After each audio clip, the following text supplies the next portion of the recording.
The room was quiet in a way that felt almost unnatural, the kind of silence that presses against your ears and forces you to notice your own breathing. Outside, the world still saw bright lights, sold-out arenas, red carpets, and a woman whose name had become synonymous with strength, grace, and success. But inside that silence, something was breaking. For years, she had been celebrated as a symbol of perfection, a prodigy who seemed to glide effortlessly from one triumph to the next. Awards stacked up, applause followed her everywhere, and her voice became a soundtrack to millions of lives. Yet beneath that polished surface, there was a different story unfolding, one shaped by fear, pressure, and a loneliness that fame could not touch.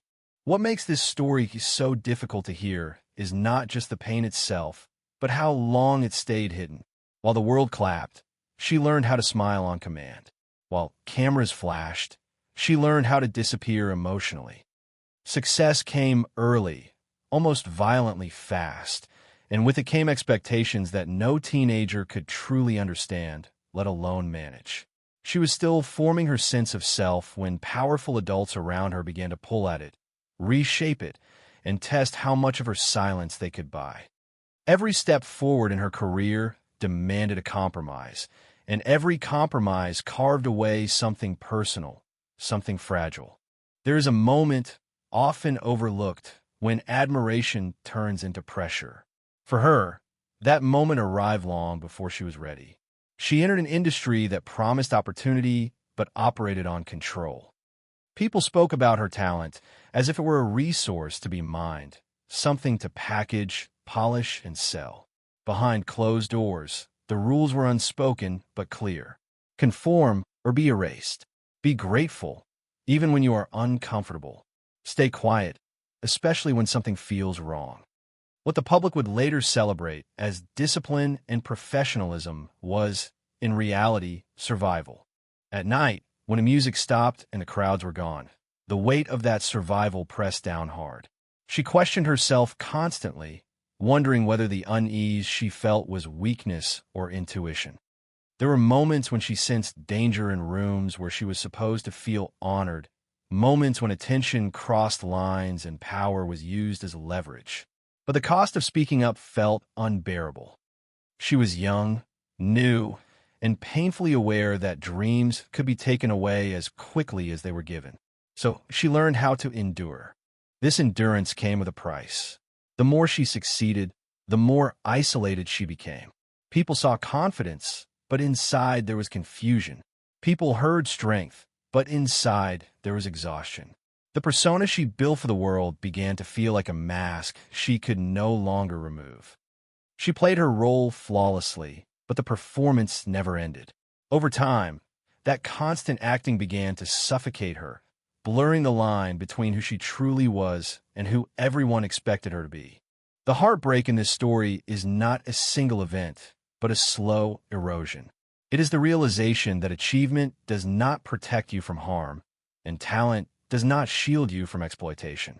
It is the quiet understanding that being admired can sometimes make you more vulnerable, not less. For years, she carried these truths alone, convinced that revealing them would shatter the image people loved. She feared disappointing fans, betraying an industry, and reopening wounds she had spent so long trying to seal. Now, as fragments of this hidden history surface, they force a reevaluation of everything we thought we knew. The smile, the composure, the poise were real, but they were incomplete. Behind them was a young woman navigating an unforgiving system, trying to protect her voice, her body, and her identity at the same time. The news feels heartbreaking because it challenges a comforting illusion, the belief that success guarantees safety and happiness. It reminds us that even those who appear to have everything can be fighting battles no one sees. And as this story begins to unfold, one question hangs heavily in the air. How much did she have to lose before she finally allowed herself to tell the truth? And what did staying silent cost her along the way? She was born into a world that offered very little certainty and even less protection. Long before fame entered her life, instability was already a familiar presence. Her parents separated when she was still a toddler, leaving her mother to shoulder the full weight of survival. They lived in a single-room apartment in Manhattan Plaza, a place where ambition and despair existed side by side. Artists, dreamers, addicts, and hustlers shared the same elevators and hallways. Outside the building, the streets carried the constant hum of danger. Inside, a young girl learned early how to observe, adapt, and stay alert. This environment did not simply surround her, it shaped her instincts. Her mother believed deeply in discipline as a form of protection. Music was not introduced as a luxury, but as a lifeline. Piano lessons began when she was 7, not because it promised fame, but because it offered structure. Sitting at the keys gave her something stable to return to when everything else felt unpredictable. Teachers quickly noticed what her mother already sensed. This was not ordinary talent. There was an emotional intelligence in the way she played, a depth that felt far older than her years. While other children played outside, she spent hours practicing scales, absorbing classical composers, and learning how emotion could be translated into sound. School became another proving ground.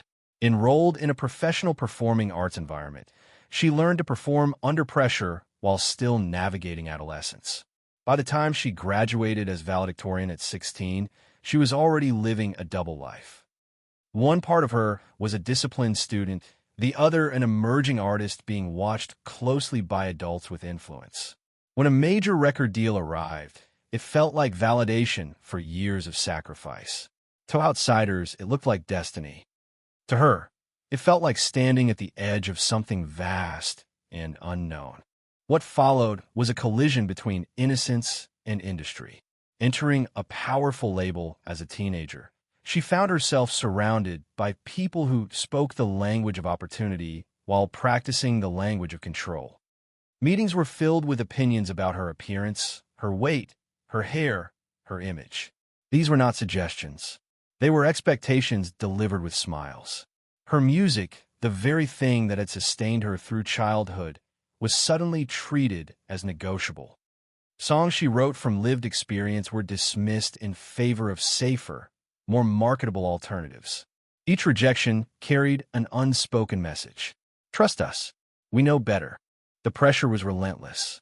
She began to associate creative spaces with anxiety, driving to studios with a knot in her stomach.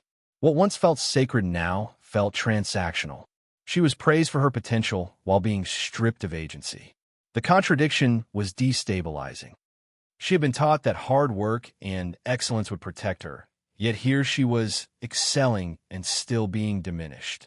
This dissonance planted seeds of self-doubt. Was she difficult for wanting control over her own voice?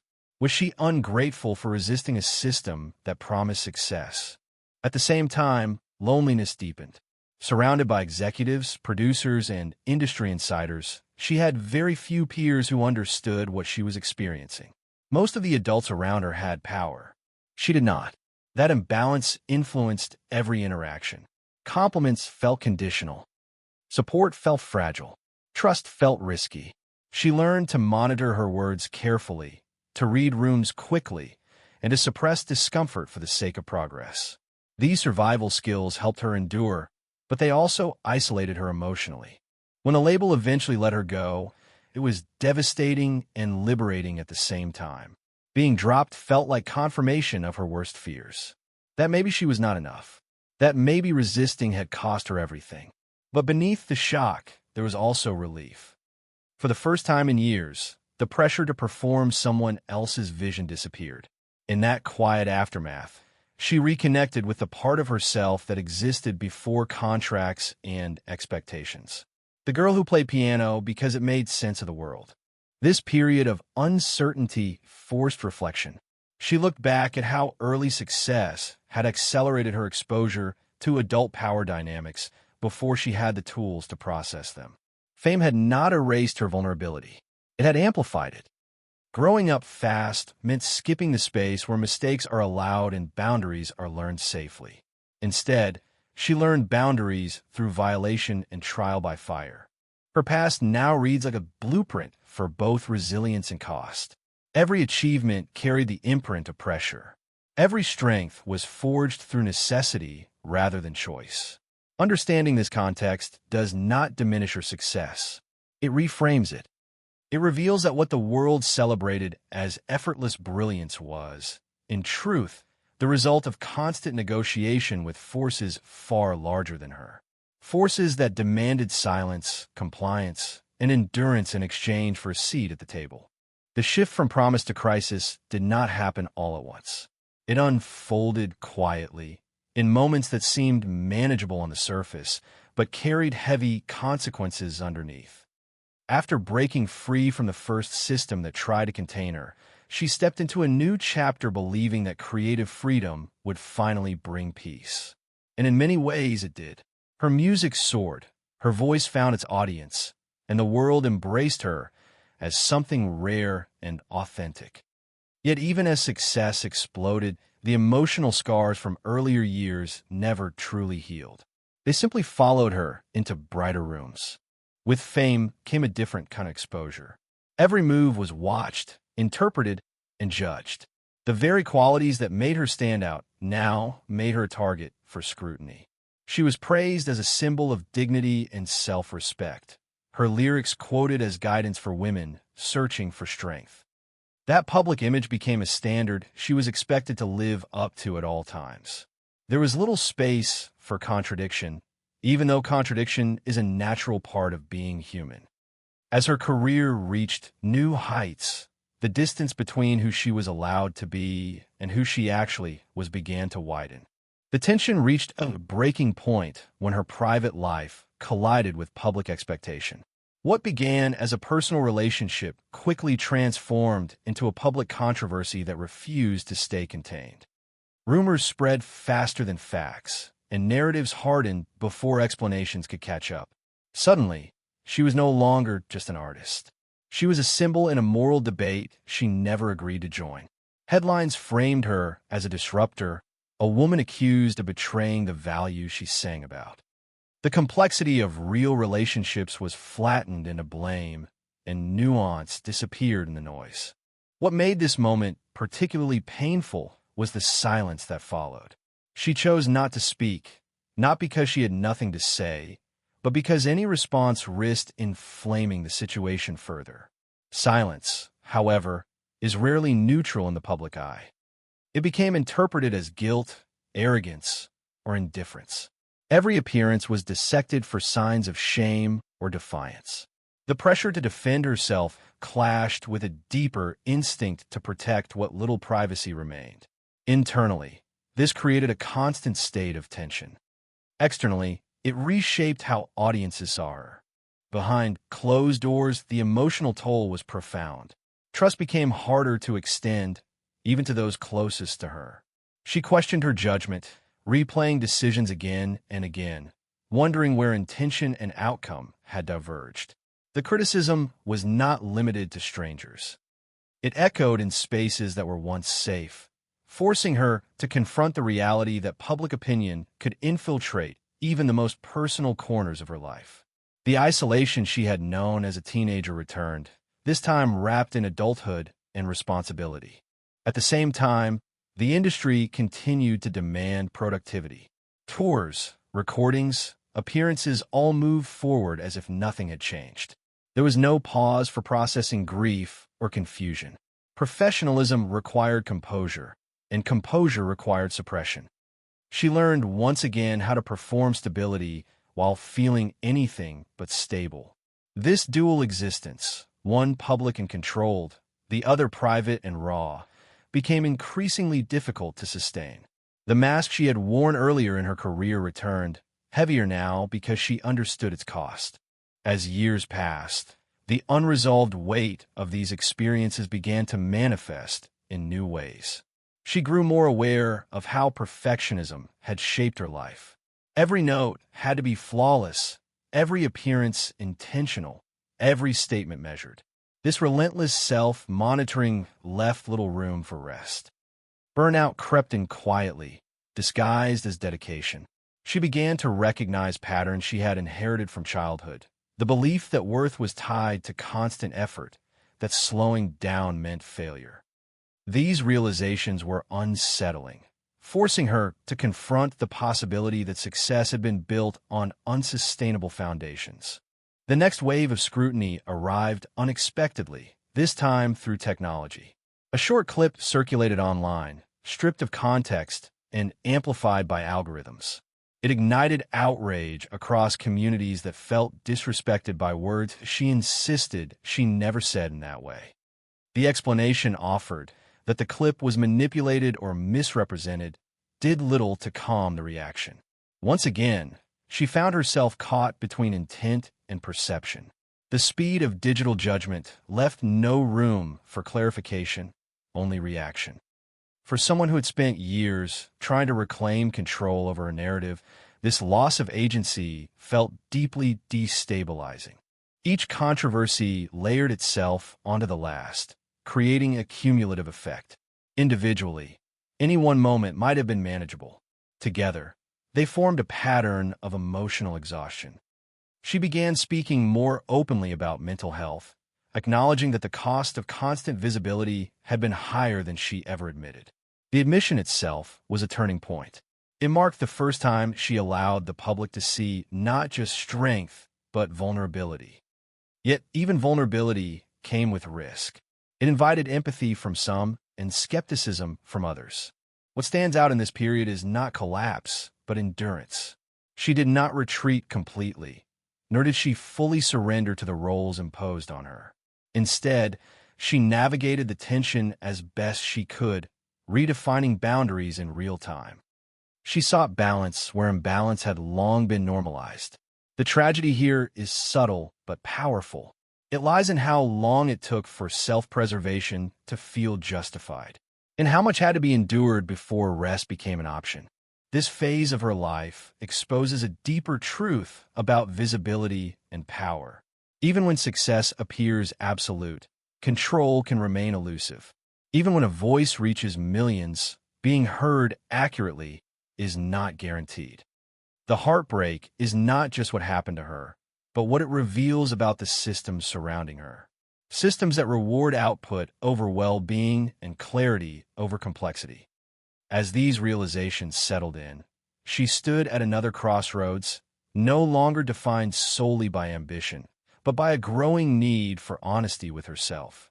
The consequences of everything she endured did not arrive in a single dramatic collapse.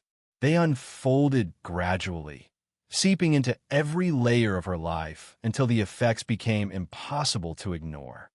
What the public often interpreted as reinvention or evolution was, in reality, a series of adjustments made in response to emotional strain. Each controversy, each wave of scrutiny, left behind residue. Together, they reshaped how she moved through the world, how she trusted others, and how she understood herself. Emotionally, the toll was profound. Years of suppressing discomfort had trained her to function while disconnected from her own needs. This disconnection manifested as exhaustion that no amount of rest could fix. She found herself questioning decisions she once made with confidence, hesitating where she used to act instinctively. Joy, when it came, felt fleeting, overshadowed by the awareness that it could be disrupted at any moment. The constant vigilance required to maintain composure became a background hum in her mind, never fully switching off. Relationships were inevitably affected. Intimacy became complicated by the fear of misinterpretation and betrayal. Trust required a level of vulnerability that felt risky after so many experiences of exposure. Even within close circles, there was an unspoken understanding that privacy was fragile. The pressure of being watched altered dynamics, turning ordinary moments into potential liabilities. This strain extended beyond romantic connections into friendships and professional partnerships, where boundaries had to be renegotiated constantly. Professionally, the impact was just as significant. While her career continued to thrive on paper, the internal cost of sustaining that success grew heavier. She became more selective, not out of arrogance, but out of necessity. Every project demanded not only creative energy, but emotional resilience. Saying yes carried weight. Saying no carried consequences. The freedom she had fought for earlier in her career now required careful maintenance, as visibility made every choice subject to interpretation. Public perception shifted in subtle but lasting ways. Once viewed almost universally as an emblem of integrity, she now existed in a more complicated space. Admirers still celebrated her talent, but skepticism lingered. Narratives hardened, reducing a multidimensional life into simplified judgments. The loss here was not popularity, but innocence. The assumption of goodwill could no longer be taken for granted. Every action had to be framed, explained, or defended, whether she chose to engage or not. The psychological effect of this constant evaluation cannot be overstated. Living under sustained observation distorts self-perception. She began to see herself through imagined eyes, anticipating criticism before it arrived. This anticipation shaped behavior, limiting spontaneity and reinforcing caution. Over time, this internalized surveillance became one of the heaviest burdens she carried. It blurred the line between external pressure and self-imposed expectation, making it difficult to tell where one ended and the other began. Her body also reflected the strain. Long schedules, emotional labor, and the demand to remain present took a physical toll.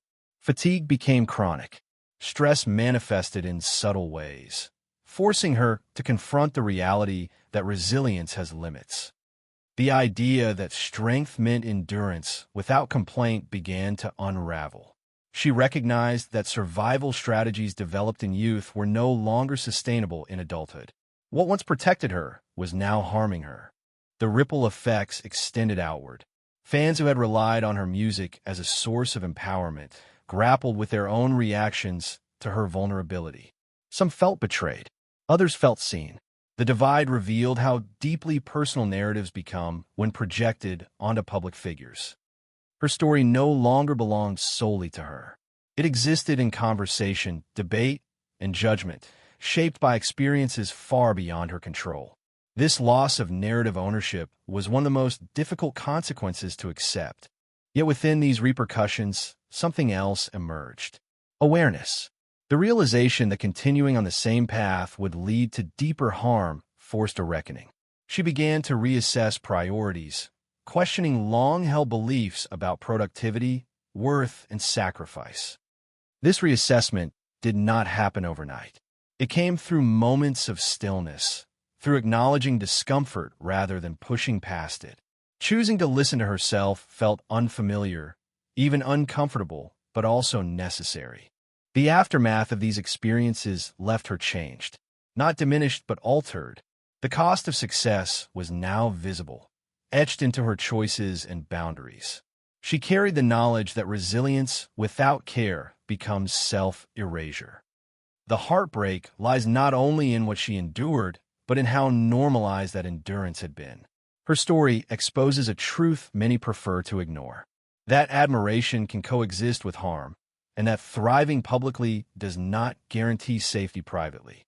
There were moments that never made headlines, moments too quiet and too private to fit into the narratives built around her.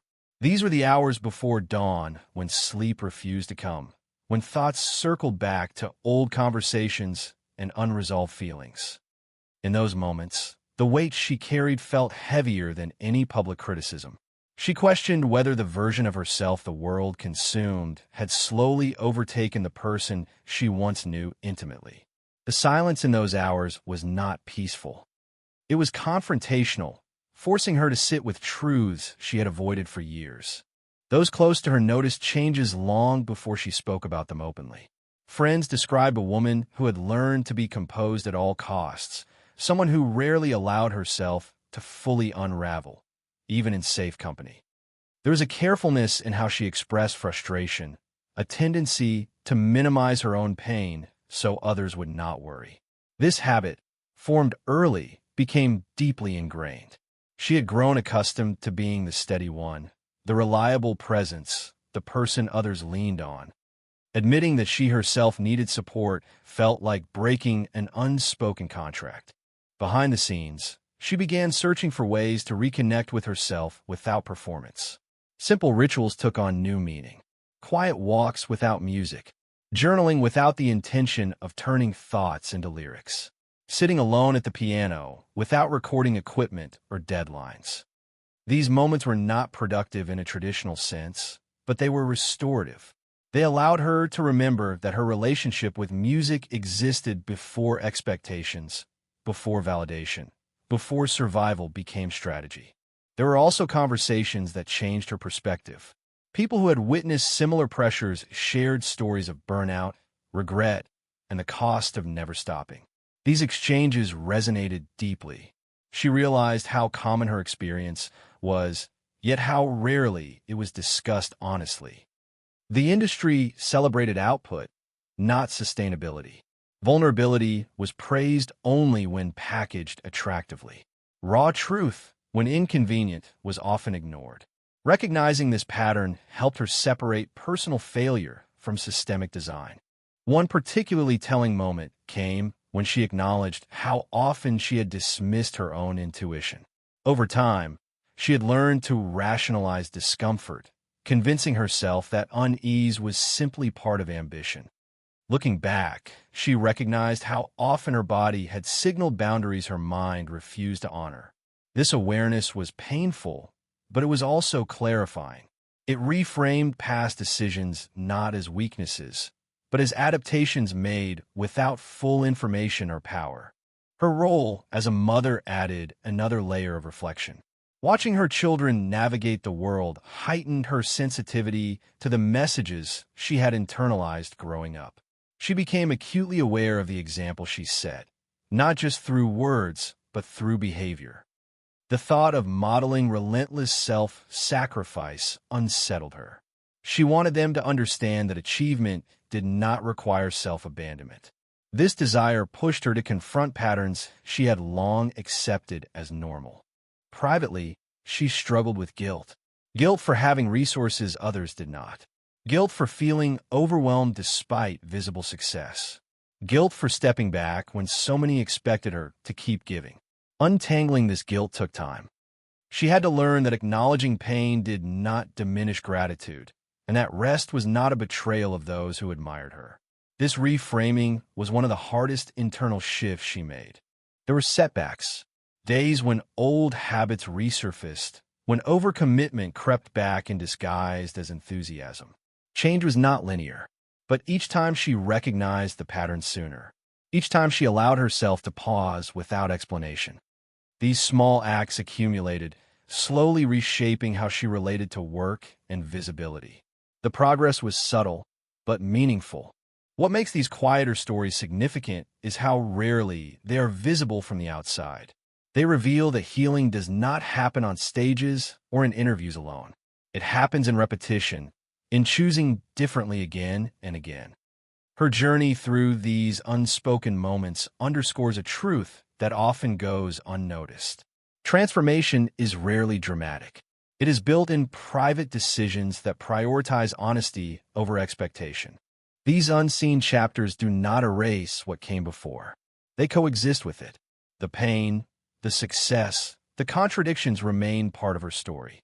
But within these quieter spaces, she began to reclaim authorship, not by controlling every narrative, but by listening to herself with the same care she once reserved for everyone else. In doing so, she discovered a form of strength that did not require endurance alone, but allowed softness, limits, and compassion to exist alongside ambition. As time passed, the meaning of everything she had lived through began to shift. The experiences that once felt like isolated battles revealed themselves as part of a larger pattern, one shared by many who rise quickly and are asked to carry more than their share. Her story, when viewed from a distance, was no longer just about survival. It became a reflection on what it costs to build a legacy in an environment that often mistakes endurance for strength. Her achievements remained undeniable. Awards, influence, cultural impact all stood as proof of her talent and discipline. Yet alongside these markers of success existed a quieter legacy, one shaped by the lessons learned in silence. She understood now that perseverance without reflection leads to repetition.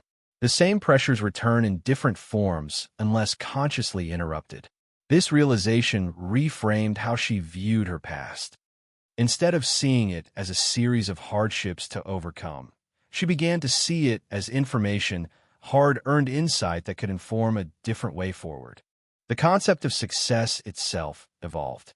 Where it once meant constant motion and visible output, it now included rest, boundaries, and sustainability. This shift was not easy. It required unlearning deeply ingrained beliefs about worth and productivity. She had spent years proving herself, often to people who never truly saw her. Letting go of that impulse felt like stepping into uncertainty. But within that uncertainty was relief. For the first time, she allowed herself to define value on her own terms. Her influence expanded beyond music into conversations about mental health, balance, and self-acceptance. What made these conversations resonate was their honesty. She did not present herself as healed or complete. She spoke as someone still learning, still adjusting. This vulnerability, once avoided, became a form of leadership. It challenged the idea that authority requires perfection. Instead, it suggested that credibility can come from transparency. The duality of her legacy became clear. On one hand, there was the public figure, the voice that defined a generation of sound and emotion.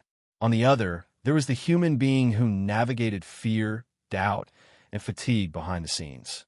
Holding both truths at once was uncomfortable, but necessary. It prevented simplification. It honored complexity. In a culture that often reduces people to symbols, this insistence on wholeness was quietly radical. Her journey also raised broader questions about the systems that shape creative lives. How many others had endured similar pressures without the platform to speak about them? How many stories remained untold because silence felt safer than honesty? By acknowledging her own struggles, she indirectly illuminated these hidden experiences. The impact of that illumination extended beyond her personal narrative. It invited a reconsideration of how success stories are told and who benefit from their glossed-over versions. Legacy, she realized, is not only what is remembered, but what is changed. The choices she made later in her career signaled a different model for those watching. One where stepping back is not failure. One where care for oneself is not a weakness. One where longevity matters more than constant visibility. These messages, though subtle, carried weight precisely because they came from someone who had lived the opposite. There was also grief in this understanding. Grief for the younger version of herself who did not have language for what she was experiencing. Grief for the time spent believing that suffering was simply part of the price. Acknowledging this grief did not diminish her accomplishments. It contextualized them. It allowed pride and sorrow to exist together without canceling each other out. In this phase of her life, reflection replaced urgency. The need to prove gave way to the desire to be present. This did not mean retreating from ambition, but refining it. Ambition now aligned with well-being rather than opposing it. The result was a legacy still unfolding, shaped not by spectacle, but by intention. Her story leaves behind more than music or awards. It leaves behind a question that lingers. What if success did not require erasure of the self? What if the true measure of achievement was the ability to remain whole while navigating systems designed to fragment? In contemplating these questions, her journey offers something rare. Not a blueprint, but an invitation to imagine a healthier definition of greatness. As her story comes into view as a whole, what remains is not a single scandal, a single triumph, or a single defining moment. What remains is the accumulation of choices made under pressure, the weight of years spent navigating expectations that rarely allowed room for humanity. Her life, when traced carefully, reads less like a rise and fall and more like a long negotiation between visibility and self-preservation. That negotiation never truly ends. It simply changes shape. For the public, it is tempting to search for resolution, a clean ending where pain transforms neatly into wisdom. But real lives do not resolve so simply. What she carries forward is not closure, but clarity. She understands now that silence once protected her, but it also cost her pieces of herself. Speaking, when she chooses to do so, is no longer about defense or justification. It is about alignment. Saying less, doing less, and being more intentional has become an act of self-respect rather than retreat. The legacy she leaves behind is layered. It includes songs that became emotional anchors for millions. It includes moments of courage that challenged norms around beauty, identity, and vulnerability. It also includes contradictions, missteps, and decisions that invited criticism. Holding all of this together is uncomfortable, yet honest. It resists the urge to simplify her into a symbol that fits neatly into admiration or disappointment. Instead, it presents a person shaped by forces larger than herself, yet still responsible for how she responds to them. For those who followed her journey closely, there is a quiet reckoning embedded in this story. It asks audiences to reconsider their role in the cycle of elevation and scrutiny. Applause is easy. Curiosity is easy. Compassion, sustained over time, is harder. Her experiences reveal how quickly admiration can turn into expectation and how unforgiving that expectation can be when reality intrudes. The heartbreak is not only hers. It belongs to a culture that consumes narratives faster than it understands them. In stepping into a more deliberate chapter of her life, she has not abandoned ambition. She has redefined it. Creation now exists alongside care. Visibility is balanced with withdrawal. Influence is exercised with greater caution. These choices may not generate the same spectacle as earlier phases of her career, but they carry a different kind of power. The power of longevity. The power of coherence between values and actions.